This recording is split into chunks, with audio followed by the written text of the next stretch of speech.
Hello, students, welcome back. I hope you guys are doing well and keeping yourself safe at home. Today, we will be learning three subtopics, namely Proverbs, Fables, and Autobiography. What are Proverbs? Proverbs are short sayings that contain some wisdom and observation about life and people.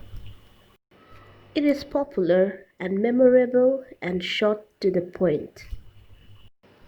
It also provides wise advice and contain simple truths from experience over the years. Proverbs are often borrowed from similar languages and culture. Let's look at some of the proverbs and what they mean. Better late than never. It is better to do something even if it's late, than to not do it all. I would like to give another example. Home sweet home. It's an expression of pleasure or relief upon returning to one's home, especially after an extended period away from it. Proverbs are often metaphor. A metaphor is a memorable way of comparing two things or ideas by suggesting but not actually stating that they are similar. Recognizing figurative language of all kinds, including proverbs, in what you read will help you understand how writers create effects. It will also help you become a writer yourself. A story which explains a proverb is a kind of fable. Now, what is a fable? A fable is a short fictional story with a moral or a lesson to be learned. The characters are few in numbers, and often the characters in fables are animals to represent universal human types. They have strengths and weaknesses and are in some sort of conflicts. Fables are just one story. The setting can be anywhere. For example, a lesson or moral is taught and is sometimes stated at the end of the story. Here are some examples. What is an autobiography? An autobiography is a chronological narrative account of the author's life related to crucial historical events. This passage is an extract from Helen Keller's autobiography, The Story of My Life. An autobiography is someone's life story written by that person. Helen Keller was born in 1880 in the USA. She lost her sight and hearing in an illness when she was 2 years old. Helen Keller could not see, hear, and talk, so she had to use her hand to communicate. This autobiography on Helen Keller focuses pieces of mischief when she used to indulge in during her childhood. By 5 years old, she could distinguish between the things by touch, she could fold away her clothes, and also identify which were hers. Seeing herself to be different, she sometimes became angry and agitated. And then there was Martha Washington, Helen's constant companion. She was an expert in understanding her signs and always around her.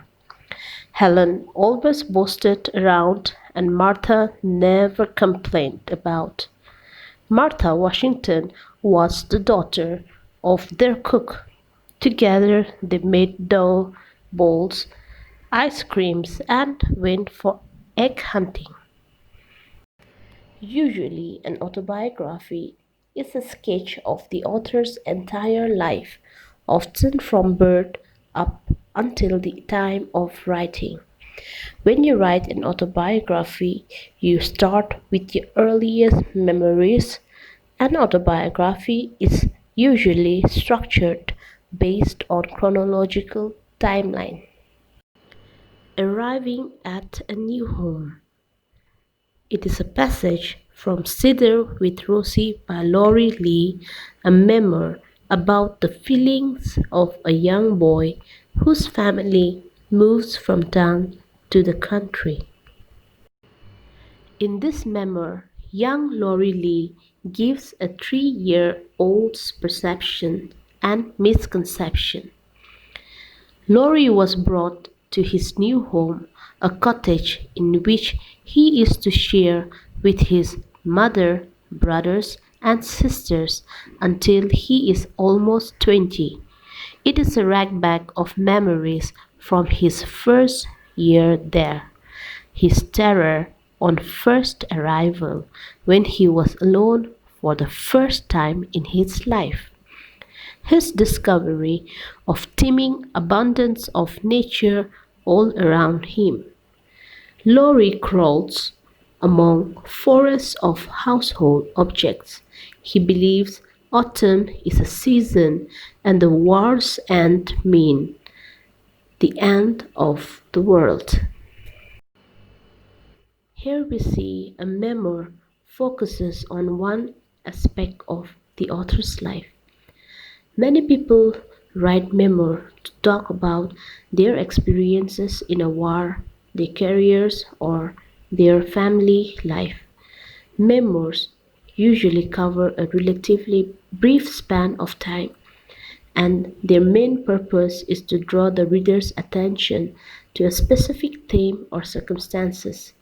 A memoir doesn't necessarily have to go in chronological order. Although both autobiography and memoir are autobiographical writings, let's see how they are interrelated. Both are told in first person narrative. Both are true account about the author's life. They contain personal information and are meant to allow the reader's insight into the author's mind.